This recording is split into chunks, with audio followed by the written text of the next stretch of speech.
How's it going, everyone? Today we're going to continue on Knight Rider 1977 solid state, not to be confused with the 1976 EM. In the first episode we kind of went over everything, the cabinet, under the play field, all the crap that we pulled out from inside the cabinet, and looked in the back box and just kind of went over everything that we're gonna need to do. There's not gonna be a whole lot, I hope. Worst part's gonna be, you know, as always, doing the play field. It's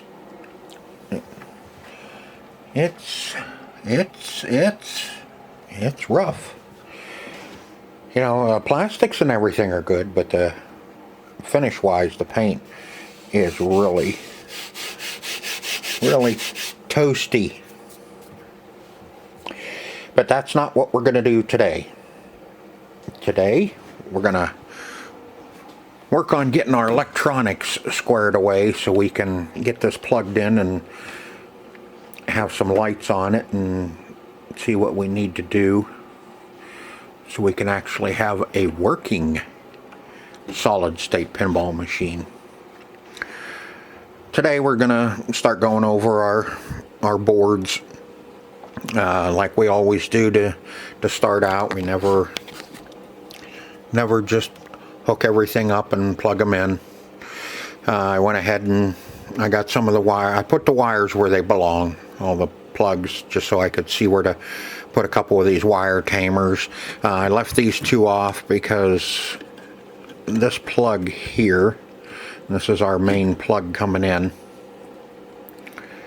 is going to need repinned. You can see the bare wires sticking up out of it, and there's not a whole heck of a lot left holding them on. So we do know we have to do that one and whatever other ones we find along the way. Most of the other ones look okay, but you know, you never know until you get started. But anyway, first thing we're going to do is we're going to get our rectifier board out, take a look at it, see if we need to, and reflow the pins on it, you know, and that, and check everything, check our yeah, those guys. Don't mind me. Brain fart. So we'll check out our rectifier board, make sure everything's good on it, so when we do plug it in we don't have a little bit of fire. And then we'll move up to our solenoid board and check everything on it. Replace the 5-volt. I don't know what, like I said, I don't know what the hell's going on. That board looks like it's been hanging there for quite a while on one screw. But we'll change the big cap and check all of our driver transistors for our solenoids, make sure they're all good, and check our pins, reflow everything, and so that's ready. So when we turn it on, we can check and make sure we have our voltages, and we'll see if we need to do the little mods on this one. We'll see. This one's a little different, so we'll take a look at it and see what we need to do on it, make sure everything's good on it. So to start out with, well, the big thing's going to be our MPU. Like I said, it looks like we've got some acid damage, alkaline, some alky damage on it, so we'll have to get it cleaned up and see what's going on. But let's get started and see if we can get some power to this so we can get it plugged in. I'll pull our rectifier board out and we'll see what the hell's going on with it. I didn't find anything spectacular or anything that I needed to show you. Just had one pin over in this area that was had cold solder. The board on the underside's a little rough, so they surface mounted pins up top here on a couple of these because the board had gotten hot.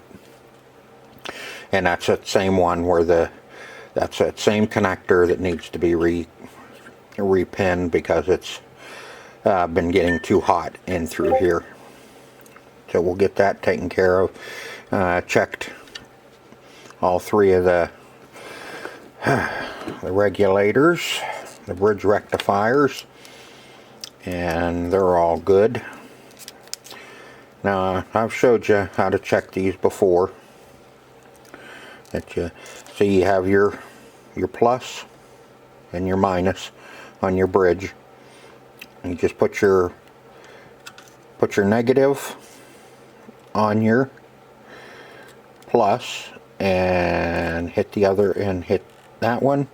You can see it's 598, and same thing here.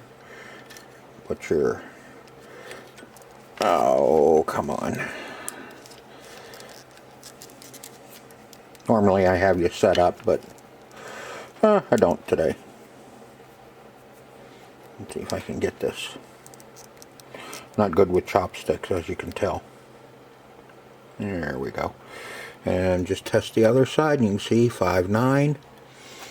And now you do the same thing. You just reverse it. Put your plus on your minus. Come on. There we go. 0.59. And you do the same to the other one.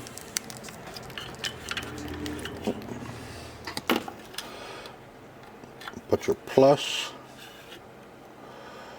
on the minus and hit the other. You can see it's 599. And you just do that to all three. All you're doing is looking for a similar reading on all of them. If you hit one where it's up over 8, 9, or 1 something, then you know that bridge rectifier is bad. But all three of those test out the same both ways, so we know those are all good. I'll check the fuses. I took them out because that way I can test them out of the circuit. You don't have to do it that way, but and you can see that one's good, so we can put it back in. And they're all the right values all the way across, so we're all good. So I'll finish testing those out, and then we'll put this back in. Transformer hasn't been overheated or anything. Normally when these overheat, they kind of puke tar down on the plate, and that way you can tell that, you know, transformer is either going bad or has been overheated or something's wrong. But nope, looks good. So I'll finish testing those fuses. I'll get them put in, and then we'll get this the transformer assembly board and that back in. In other words, the bridge rectifier board, but it's transformer. Transformer assembly. See, somebody has repinned this connector once before, and I don't like doing it that way, where you clamp all the bare wire in the clip. I like to use the inside one there for wire, and then the outside I like to get a hold of the insulation with it. It kind of, I don't know, it makes it stronger. And let me get you switched around here.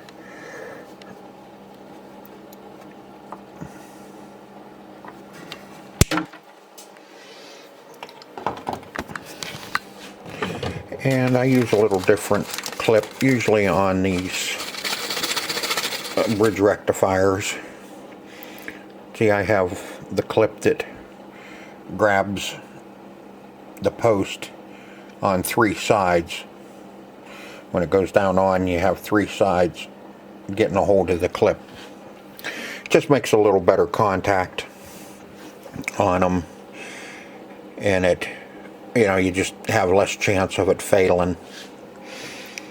Like on this one, we have one clip there that's pin, whatever, is not pushed all the way down, and we got one black one. That sucker really got toasty, and that's that orange one. It's that first one after the pin, after the key, I should say. So I'll redo that one too. I'll do this red one here, and then I'll show you what I mean by what I normally do. There, see how the first part of the clip up by the contact gets a hold of the wire itself, yeah, and the back side here by my thumb grabs the insulation. It just makes for a stronger contact, and then you don't end up with that, where you're just hanging on to the conductor. Alright, so I'll get that one done. I'll finish up that. I'll take a look here and see which ones I know I need to do that orange one. The rest of them don't look okay. Maybe the white and the green, I may have to do those two. And this white one. But let me get these two done, get that plug done. Once that plug's done, we can plug that one in. That's our power coming up from our varistor and all that, giving our transformer power, and then we can hit some test points and see where we're at.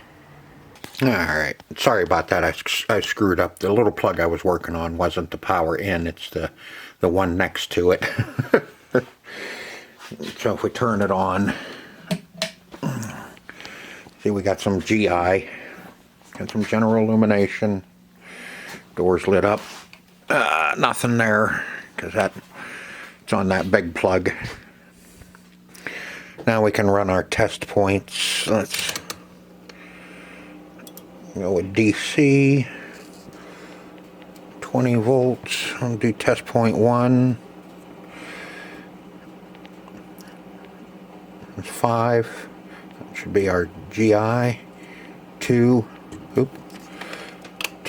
I think is our display voltage, yeah. 184 for our display voltage. Test point 3 is 13, and 5 should be around 12, but we don't have anything else hooked up to it. I have everything. I have the solenoid board unplugged. This is our AC. Test point 4 is AC. 5, that's our solenoid, which is 45.5, which is really good. Now I'll shoot this down to AC, and this should be general illumination. Yeah. 7.25 AC. Let me see. Let me run through those again in case you wasn't able to see it. Test point 1, 6 volts. Test point 2,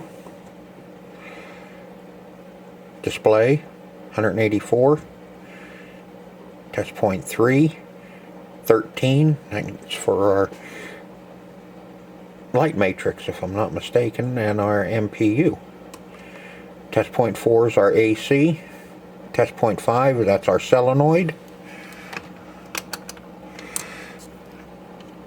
And that's our AC on test point 3. So we're looking really good on our voltage regulator. On our transformer assembly board with our bridge rectifiers on it. But hey, look, we got GI anyway. That's something. Okay, next we need to pull that solenoid driver board out of there, and we'll take a look at it and see what we've got to do on it. Look at this crap, folks. First snow of the year. Just what we want. Cold snow. Oh well.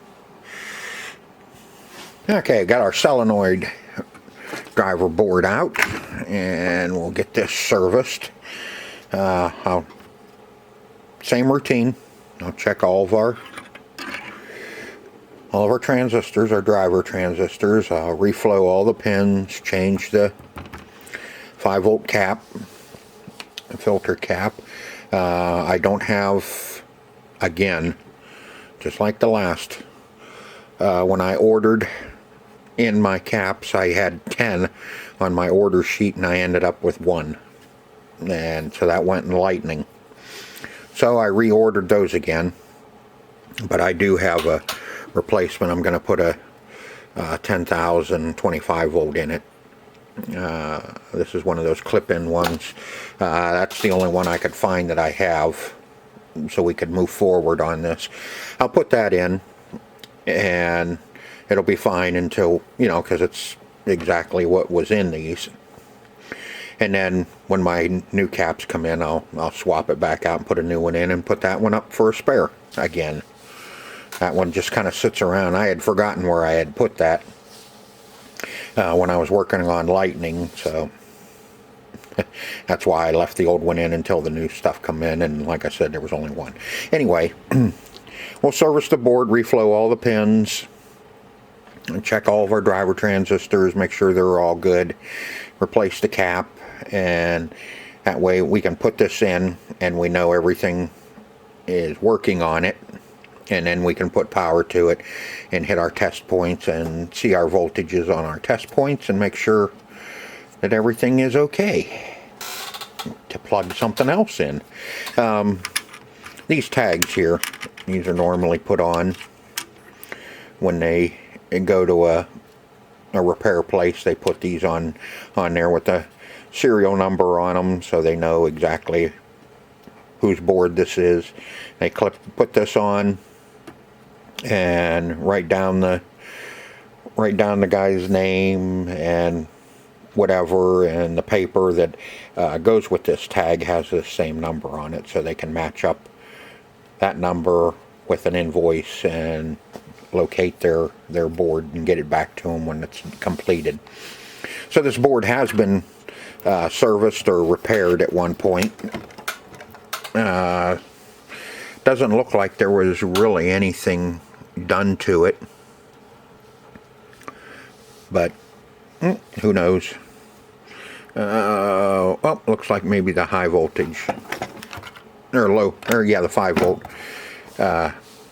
trans was changed in it, and it looks like maybe even the high voltage was changed.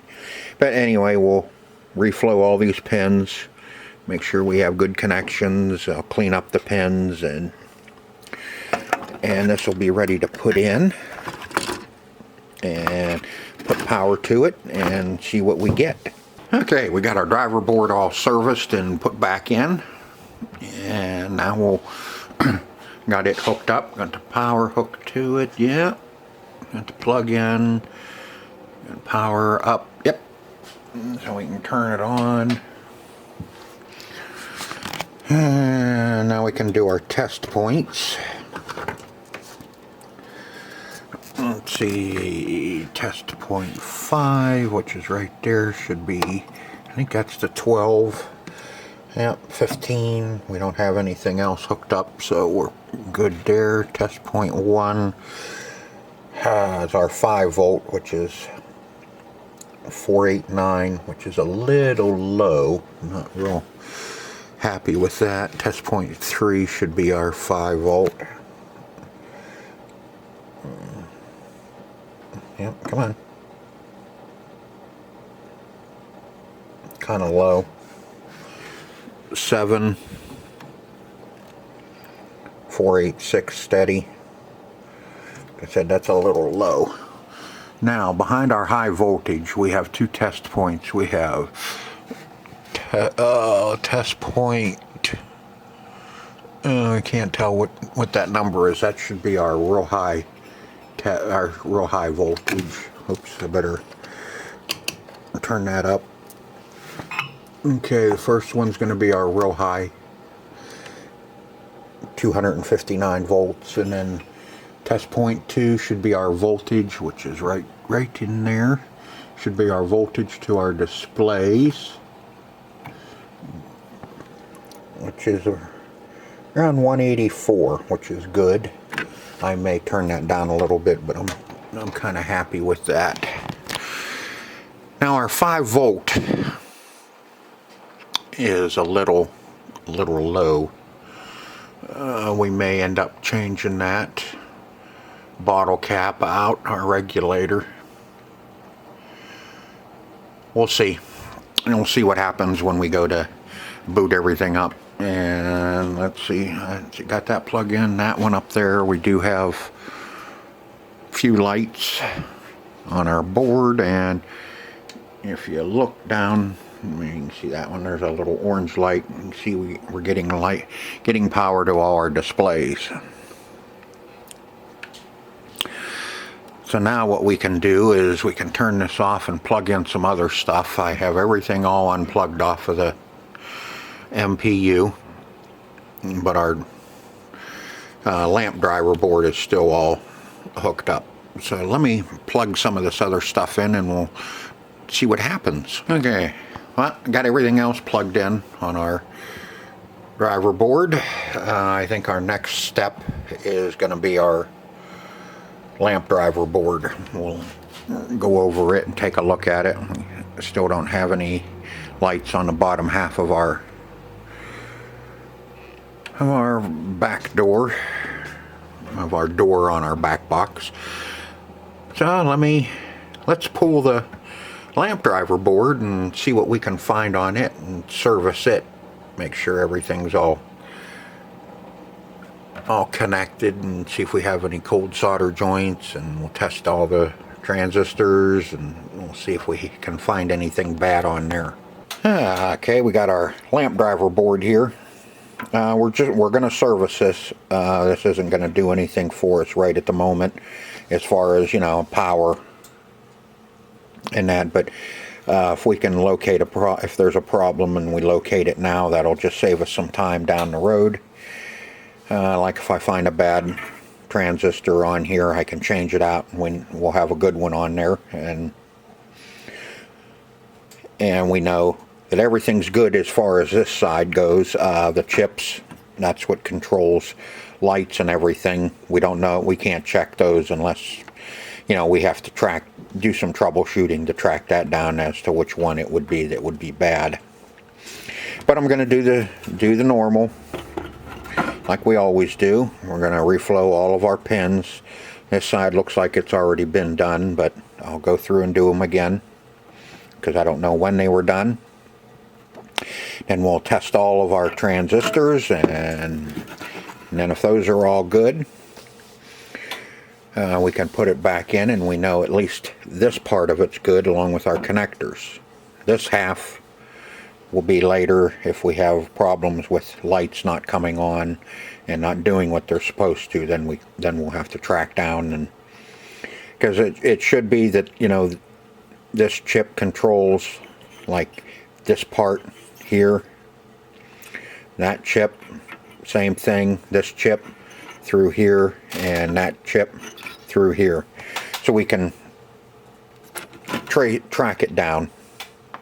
And if we'll say that we have one light or a couple of lights that are out and it's controlled by Q60, and Q60 tests good, and corresponding whatever else, the resistors, and then we can trace it back to our chip. So we'll do that. We'll get this all serviced and put back in the machine. Looking at this one, I do see some cold solder joints. I don't know if my camera is going to show it or not. On those pins right there. And we're focused up. It's really hard to see them. but there you can see look at that first pin. You can see the ring down below the pin on the solder. There's about 3 of them right in a row that have cold solder joints. So like I said, this side doesn't look like it's been done, the other side does. So let me get this taken care of and we'll get her put back in. Now on our lamp driver board, I reflowed all the pins and tested all of our transistors, or thyristors, whatever you want to call them.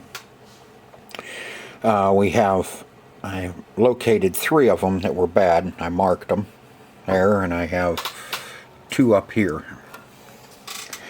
Now these test a little different than a normal transistor. There's only one pin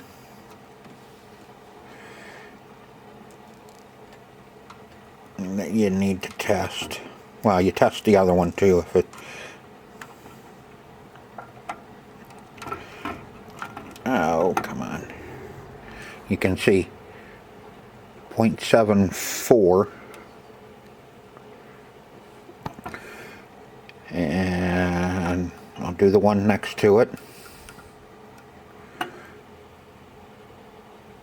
0.74, and the one I have marked is 0.025. So we know that one is bad, and the other 2 up here test similar. In fact, I think one doesn't even test at all. These are 7839s, which I didn't feel like crossing it over. But what replaces it is a 2N5060. Now the 2N5060 is obsolete. So you use a 2N5064, which I have 3 2N56s left that I had pulled from another board, and they test good. Pulled from a junk board. So I'm going to put them in, and we'll get. I have some new ones around here somewhere, but I found my used ones first, so I'm just going to go ahead and replace them with those. Now, like I said, this will kind of remedy maybe a problem that we would have had down the line when we started doing some troubleshooting.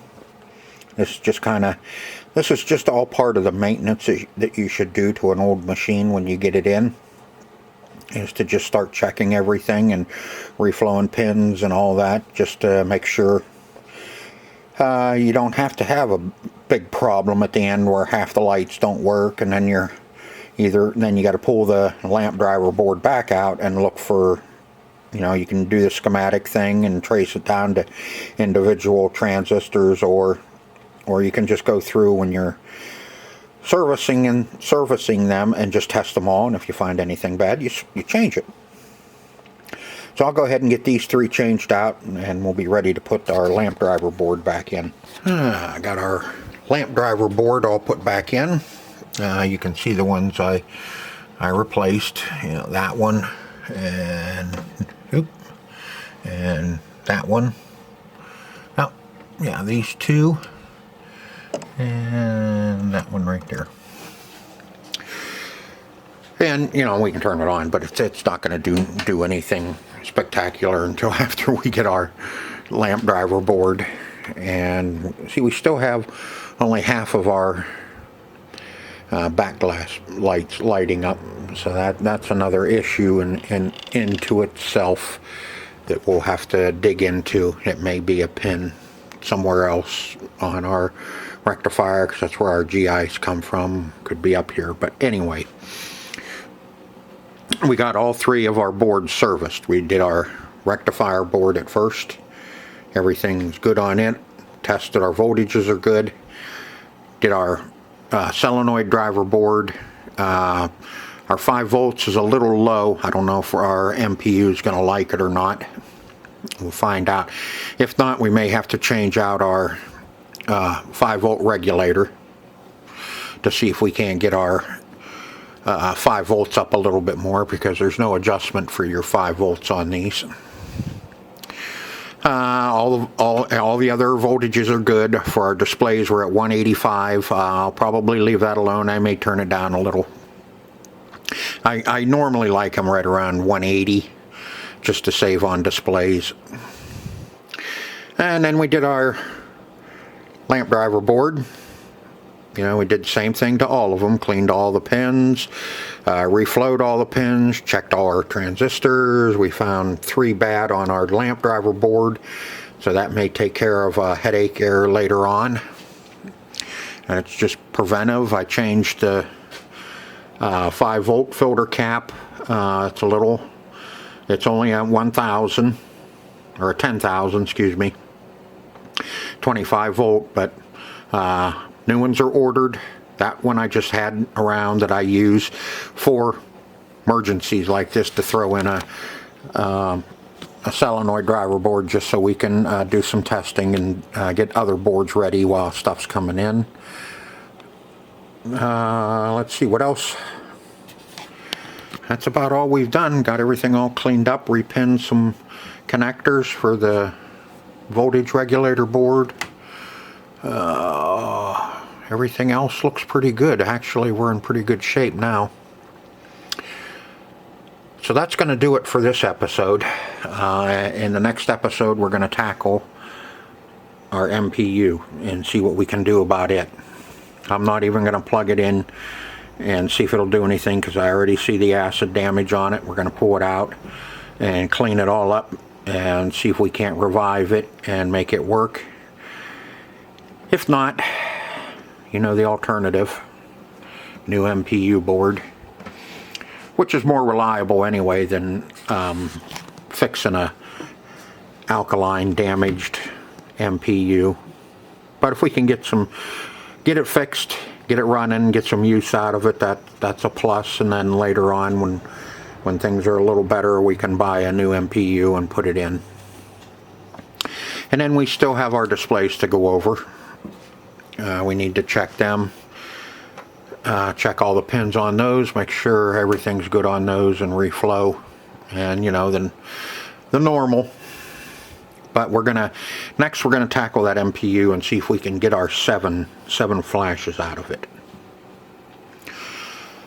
So I hope you enjoyed this video as much as I enjoyed making it for you. So until next time, see ya.